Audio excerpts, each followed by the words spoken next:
Yes, people, welcome back to the Magpie Channel TV. Welcome to St James's Park. The full-time whistle has gone here quite some time ago in a 3-0 win for the Mags. 3 points sees us go back to third in the table. Obviously, Man City and Nottingham Forest both in FA Cup action this weekend. So I think it's Forest that has a game in hand. We'll sit here.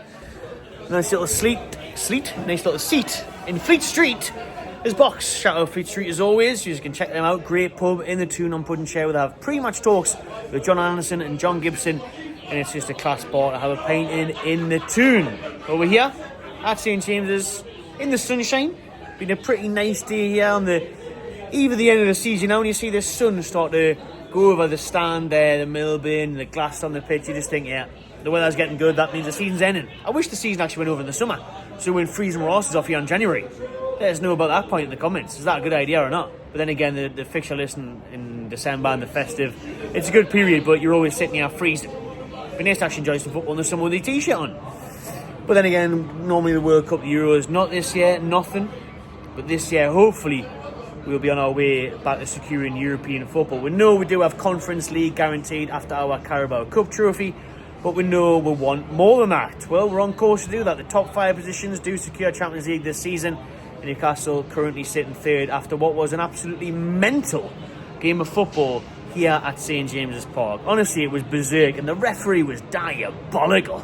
I mean, what on earth was that referee doing? He had lost control of that game within the first 30 to 45 seconds. He was a mess. Was it Michael Salisbury? Something like that? Sainsbury's? I don't know who it was, but it was terrible.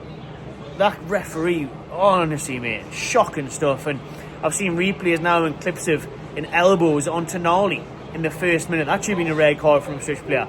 There was loads of VAR checks in this game, loads of stoppages, loads of dirty play by Ipswich, who are now relegated. And, you know, fair play to Ipswich. I was pleased when they came up. It was good to see such a historic team come up, because when I was growing up watching Match of the Day, they were always involved. And obviously, the link with Sir Bobby Robson. It was nice that we had one Sir Bobby Robson chance ringing around the stadium today, and the Ipswich fans were just above me there in level 7, and they were in good spirits, good voice, even though they knew that they were inevitably going to get relegated. They were still fighting today, and they still had a chance, and that was awkward for Newcastle, to be honest, because they made life difficult. Listen, in the first 10 to 15 minutes of the game, I thought Ipswich Town were very good.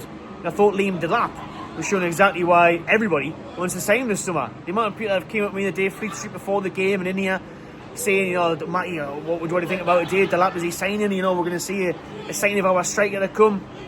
Newcastle are interested in Delap.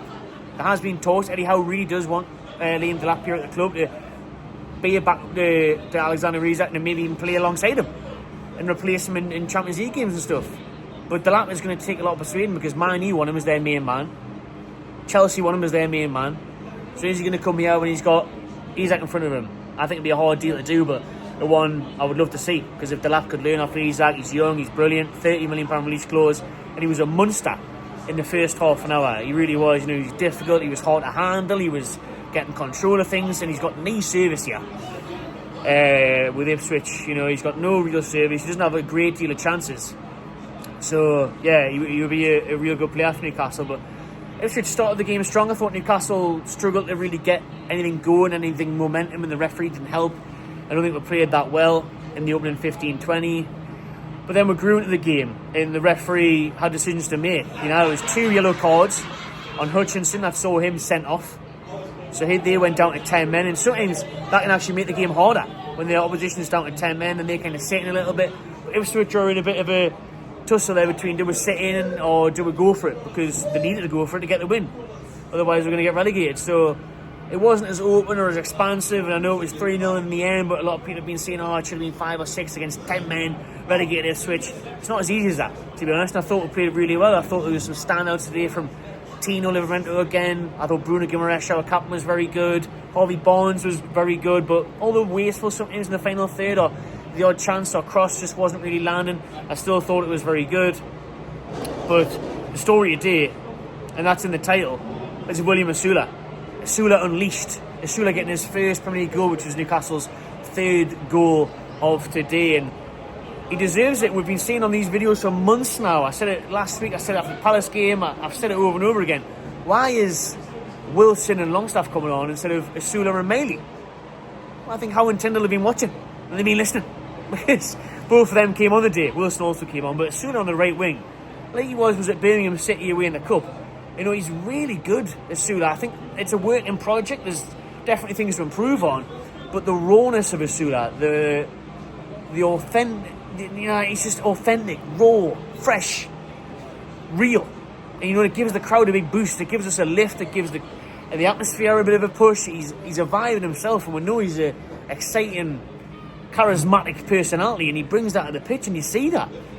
And, you know, he's trying to take people on straight away, and he gets a good goal, and he's celebration, and I've seen him at Boxsport Wembley, and we've seen him in the training ground on the trophy parade, and he shows that. And that's the kind of spirit he's bringing to the team, and I just think he's a good talent, he's a good player. Like I said, there's a lot to work on, there's a lot to improve, but there's something there, and there's something to improve on. And he took his goal well, he took his substitute appearance well, and Newcastle grew in the game. Listen, there was a big tussle before the penalty on Dan Burn and Delap.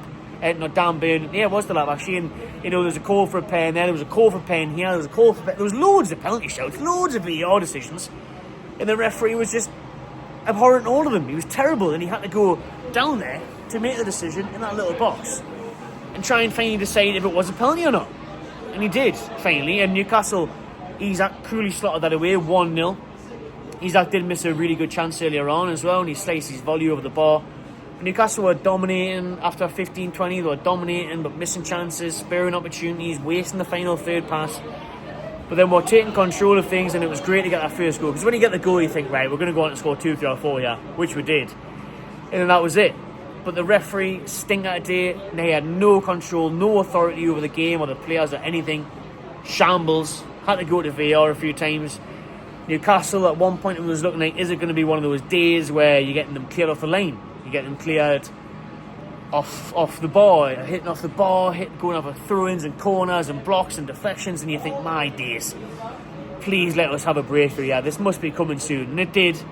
And then second half, when they're down to 10 men, you just knew we were going to hang on. I wasn't really any threat. I thought it was going to be 3-1 the day. I was close. It was 3-0. Dan Burn, fantastic to see him on the score sheet after the Wembley heroics, you know, at St. Stephen's Park. That ball floated in the box there. There's no one stopping Dan Burn getting on the end of it. And he does that, heads it home, Burn 2-0.